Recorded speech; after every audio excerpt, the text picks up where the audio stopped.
Muy buenos días a todos, o buenas tardes, según veáis este vídeo. Mi nombre es José, soy religioso de la congregación y actualmente vivo en Madrid, en la parroquia de San Víctor. Y bienvenidos a esta aula de verano, Sagrados Corazones.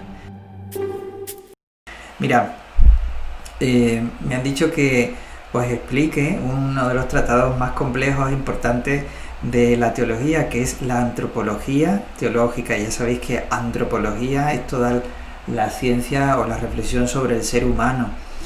Aquí añadimos la palabra teológica porque queremos hacerla desde Dios. En realidad nuestra disciplina bien podría llamarse teología del ser humano o visión creyente del hombre, ya que lo teológico en nuestro caso no es un mero apellido, sino que es como la sustancia, es lo que verdaderamente nos importa en esta reflexión. Nuestra pregunta no tiene como objeto al hombre tal cual. No nos preguntamos simplemente abriendo los ojos ¿qué es el hombre? Venga, pues nos ponemos a responder. Sino que nuestra pregunta parte de Dios, parte de un Dios que se nos ha dado a conocer, que se ha autocomunicado a los hombres y que de rebote nos explica cuál es la condición última del ser humano, quiénes somos nosotros. Concretamente lo revela en la encarnación de Cristo, que se hizo hombre y que por tanto tiene algo que decir a nuestra experiencia humana. Por lo tanto, vamos a definir la antropología teológica como aquella disciplina de la teología en la que el hombre, a la luz de la revelación de Dios, quiere comprenderse a sí mismo desde Dios, en Dios, ante Dios, con todas las preposiciones que queráis ponerle, pero lo más importante es que el punto de partida es Dios y después hacemos una reflexión sobre el ser humano.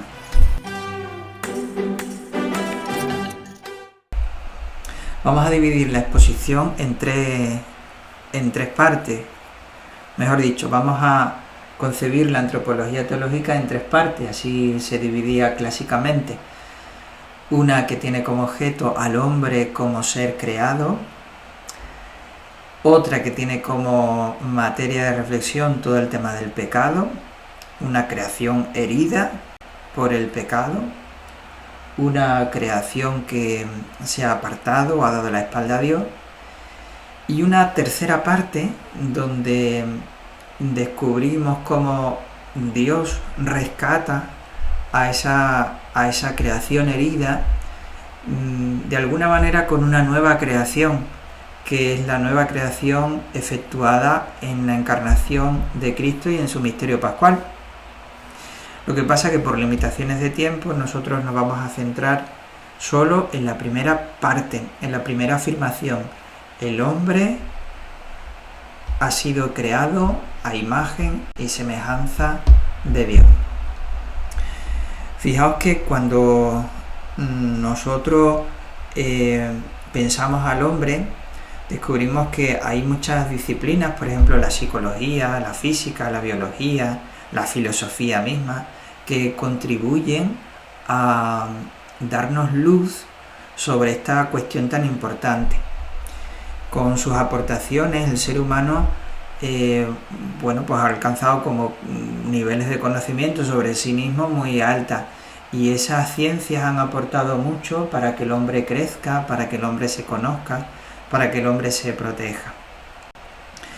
¿Qué pasa? Que la respuesta de la teología cristiana sobre el ser humano no forma parte de ninguno de los acercamientos científicos.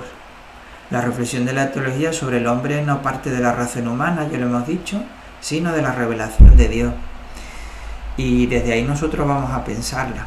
Esto es algo que diferencia mucho a la teología del resto de saberes. Cuando Poncio Pilato en la Pasión dice esa frase tan famosa, ecce homo, aquí está el hombre, referido a Jesús de Nazaret, resume cuál es nuestro punto de partida de la teología. el Hijo de Dios se hace hombre y en esa autocomunicación sobre quién es Dios revela quién es el hombre en su condición última. Por lo tanto, la teología no se va a situar en competencia con otros saberes, sino que su punto de partida va a ser otro diferente. Por eso la teología no puede deslegitimar esos saberes ni usurparlos diciendo cosas que no debe, tampoco los otros saberes sobre la teología. Y en esta reflexión, evidentemente, el diálogo con la ciencia, con la cultura, va a ser importante, diferenciado, pero fecundo. Así que vamos a ello. Pues como os decía, vamos a centrar nuestra reflexión en la primera afirmación que la antropología teológica hace sobre el hombre, y es que el hombre es un ser creado a imagen y semejanza de Dios. En el origen de esto que llamamos seres humanos, esto que somos, está el Dios creador. ¿Y qué quiere decir que Dios es creador? Pues mirad, lo vamos a ir leyendo en las primeras páginas de la Biblia, en los relatos de la creación del Génesis. Y digo los relatos, bien dicho, porque no solo hay un relato de la creación en la Biblia, sino hay dos. Por cierto, os recomiendo que lo leáis para que lo refresquéis y toméis contacto con ello de nuevo y podáis seguir así mejor esta reflexión. Lo primero, en lo que caemos en la cuenta, la primera experiencia que tenemos nosotros como ser humano es que no somos seres infinitos. Ya nos gustaría, pero no. Ni somos omnipotentes, ni somos omniscientes, es decir, que conocemos todas las cosas. Más bien nos descubrimos como seres limitados, contingentes, es decir, que podríamos haber sido y podríamos habernos sido. Esto es lo que significa esta palabreja. Que aunque podemos construir nuestra vida, que aunque podemos decir muchas palabras sobre nosotros mismos, la primera palabra no la hemos dicho nosotros, nos han colocado en esta vida y nos sentimos que nosotros no somos la fuente de nuestro ser. Siempre se debe a otro. Poned ahí los que queráis, padres, educadores, y trascendiendo a todas estas personas, podemos incluso señalar a un ser que sea el origen de mi ser. Porque es verdad que nuestros padres, nuestros educadores, ni ninguna realidad de nuestro mundo la sentimos como dando el ser a todo lo que es. No solo ya a nosotros, sino a toda la creación. ¿Quién me da de ser? Esta es una expresión que podríamos decir, lo utilizamos siempre, ¿quién me da de comer? O ¿quién me da de beber? En definitiva, ¿quién me hace vivir? Pues podríamos preguntarnos también, ¿quién me da de ser? ¿Quién me da de ser? Pues vamos a acudir a la Escritura. Cuando Israel se pregunta por los orígenes de su pueblo y de la humanidad, él tiene la capacidad de crear relatos que llamamos etiológicos. Cuidado con esta palabreja. Son relatos que buscan explicar de dónde viene algo. Intentan explicar una realidad presente en su vida buscándola en el pasado. Son relatos que le ayudan a vivir y a justificar su presente. Por ejemplo, cuando descubrimos que en el relato de la creación, el primer relato, Dios crea el mundo en 6 días y el séptimo descansa, en definitiva lo que Israel está buscando es también dar luz y hacer una lectura creyente de cómo está organizada la semana, de cómo está organizado el tiempo y el calendario. Los primeros relatos del Génesis son relatos de este tipo, desde la creación a otros muchos. Por lo tanto, son relatos que tienen mucho simbolismo y que pertenecen a ese género literario que llamamos mito, un género que precisamente busca el origen de todo, de lo que somos en el presente, y que son relatos, pues como decía, llenos de símbolos y también con una cierta ingenuidad y con un cierto esquematismo. Bien, pues en este primer relato de la creación se va a resumir pues toda la creación del cielo y de la tierra y del hombre y la mujer. Como ya os digo, leéroslo. Estos relatos etiológicos los encontramos en todas las grandes civilizaciones y religiones. Podéis encontrar en relatos publicados de las culturas babilónicas, asirias, de todas las grandes civilizaciones antiguas, de Egipto. Son culturas que, como todas, pertenecen a la antigüedad y han convivido incluso en conflicto durante muchos siglos. Se han influido también literariamente unas a otras. Por eso, si tenemos aquí el relato de la creación, relatos babilónicos, y el relato del Génesis, podemos decir, pues se parecen un montón, ciertamente, se han influido mutuamente, y Israel no tiene ningún prejuicio chauvinista sobre estas cuestiones, así que hay que leerlo también de esa manera, comparando las literaturas. Sin embargo, Israel pone su sello, y eso es lo que nos va a interesar, porque ¿qué revela de la fe de Israel, de la fe del Dios creador? Los relatos que él crea, los relatos del Génesis. Pues mirad, lo vamos a resumir como en cuatro afirmaciones. Primera afirmación. Lo primero que descubrimos es que al comienzo de todo no hay una necesidad de crear algo, ni hay una fatalidad, esto tenía que ser así, ni hay una casualidad, un azar, pues esto ha salido así de chiripa. No, nosotros no creemos eso. Nosotros creemos que al principio de todo hay un sujeto libre. Es decir, una persona, un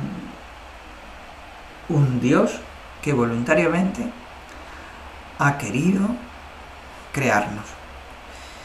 Por lo tanto, la creación no es necesaria en el presente, ni es fruto de una casualidad involuntaria. La creación, por tanto, no está sometida como al régimen de lo impersonal. No es el fruto del choque de la materia, de las partículas de la materia. O sea, como no forma parte de lo impersonal, de lo que no tiene rostro, sino que la creación, el comienzo de su creación tiene un rostro, tiene alguien libre, tiene alguien que es palabra creadora, y por lo tanto tampoco tiene un destino, una última palabra, vamos a decirlo, un destino también fatalista, necesario, mecánico, sino que tanto al principio como al final la última palabra la tendrá alguien libre, una voluntad creativa, es decir, un artista. Al comienzo no fue la mecánica ni la ley, ya sea la ley de la ciencia o la ley moral, sino la invención. Dios inventó este mundo. Una libertad, se inventó artísticamente aquello que somos. La libertad es la primera palabra de la creación y es también la primera palabra para cada uno de nosotros.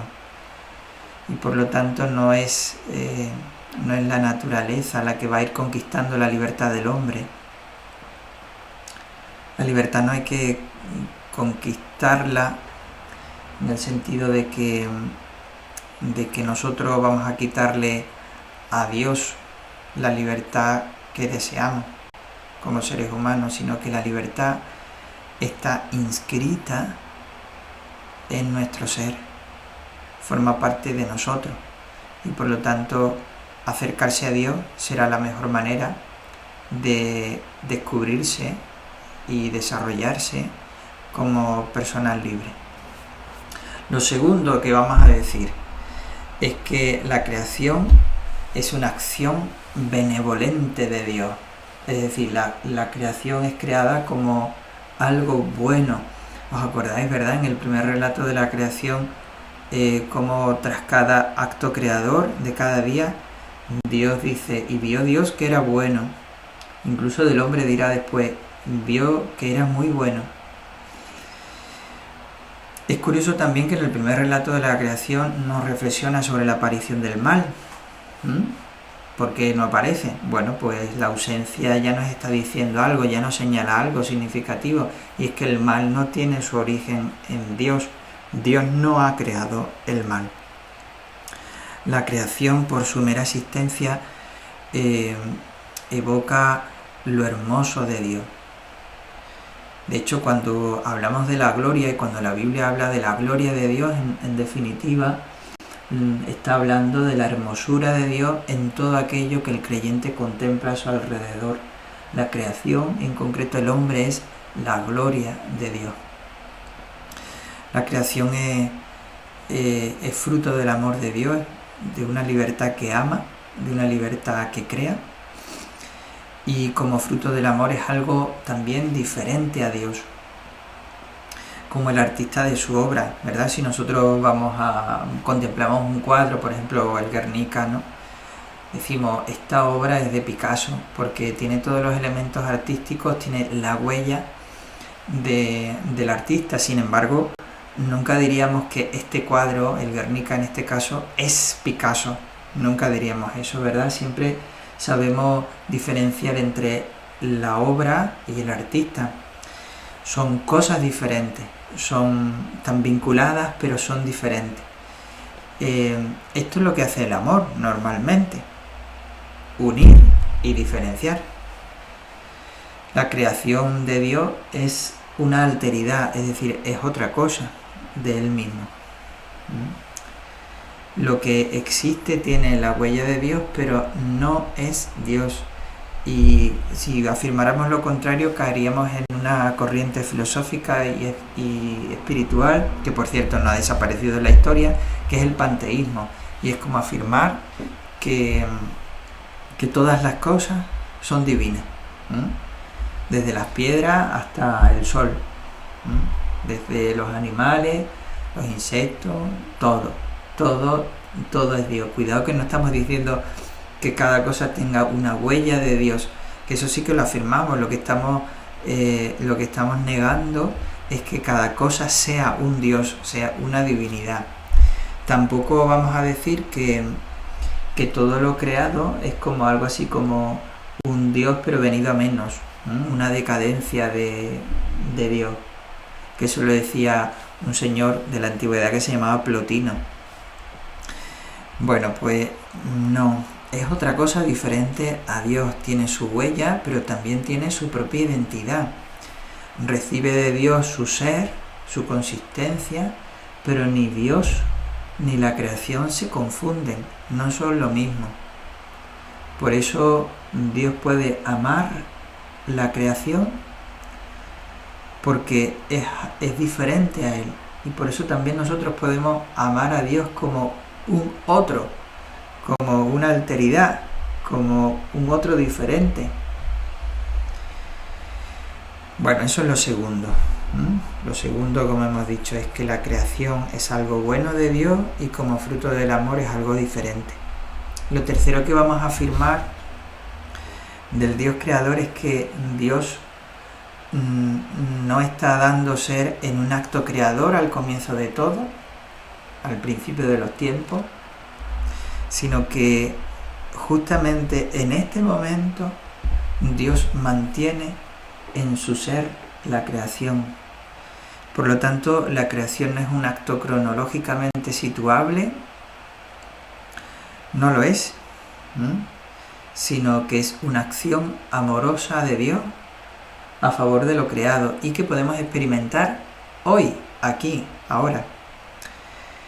Esto hace que a la persona de Jesús de Nazaret, a Cristo, le podamos aplicar conceptos que tienen que ver con la creación. por ejemplo, que Cristo efectúa una nueva creación, porque es la acción de Dios, la acción creativa de Dios es continua, no es un acto puntual, sino que es una creación en constante desarrollo, abierta al futuro, es una obra viva, inconclusa, y que no va a depender exclusivamente de la primera palabra de Dios, sino que está abierta también a toda la palabra de Dios que el hombre va descubriendo en su historia, y que por lo tanto también está abierta a la última palabra de Dios, a lo que la teología va a llamar la escatología, la recopilación de la creación y de la historia. Lo cuarto que vamos a afirmar de Dios, de la fe de Israel en el Dios creador y por tanto también de nuestra fe, es que Dios no es creado. En los relatos de la antigüedad y de muchas civilizaciones antiguas también hay una mención de cuál es el origen de los dioses, sobre todo, claro, en todas las culturas politeístas, donde los dioses también generan otros dioses. En la religión monoteísta, que es Israel, Dios no es creado, y por lo tanto es una causa. Él es causa de la creación, pero no hay nada que le cause a Él. Es una fuente que no tiene un origen. Por lo tanto, esto hace que Dios que tenga un estatuto diferente al resto de las cosas que conocemos. No podemos decir, por ejemplo, que la materia es tan eterna como lo es Dios, porque situaríamos entonces el ser de Dios y el ser de la materia al mismo nivel. Nuestra fe dice que Dios tiene un ser y que el resto de las cosas tiene otro estatuto diferente. No hay nada similar a Dios. Y por eso decimos que la creación no proviene de una materia coeterna con Dios, sino que proviene de la nada. Entendámoslo bien, de la nada no quiere decir de otra cosa diferente a Dios. Proviene de Dios, proviene de su amor y de su libertad, de su capacidad inventiva, pero siempre siendo otro. Por eso tenemos esta expresión en la teología y también en la Biblia, que Dios creó ex nihilo, de la nada. La luz del primer día de la creación sale exclusivamente, lo primero que leemos en el relato de la creación, sale de una palabra poderosa de Dios, no sale de otra cosa diferente a Dios, y que Dios hace, moldea y de eso sale. No. Por lo tanto, ahí tenemos estas 4 afirmaciones sobre el Dios creador. La primera afirmación es que al comienzo de todo hay una voluntad libre, una voluntad que ama, y no por tanto hay una necesidad, una fatalidad ni una casualidad en la creación. Lo segundo es que la creación es buena y que la creación es diferente a Dios. Lo tercero que afirmamos y que hemos afirmado es que Dios no está dando el ser simplemente al principio de la creación, sino que Dios mantiene en el ser, es el origen del ser hoy, aquí y ahora, y que por lo tanto es una creación viva y abierta al futuro, y que en los relatos de la creación Dios no es creado, Dios no es puesto en el ser como nosotros, Dios es el ser.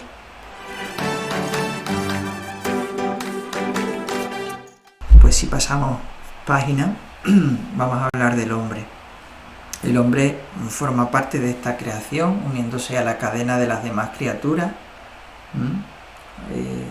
Aparece como al final del relato de la creación, en el 6º día, pero se diferencia del resto de criaturas, recibiendo, lo leemos, una dignidad peculiar, como un estatuto peculiar dentro del mundo de las criaturas. La diferencia viene marcada literariamente por esa expresión vio Dios que lo que había creado, el hombre, era muy bueno, a diferencia de las otras criaturas, donde simplemente, literalmente está marcada como buena, y vio Dios que era bueno. Y también viene marcado porque Dios sopla su aliento de vida en las narices de Adán.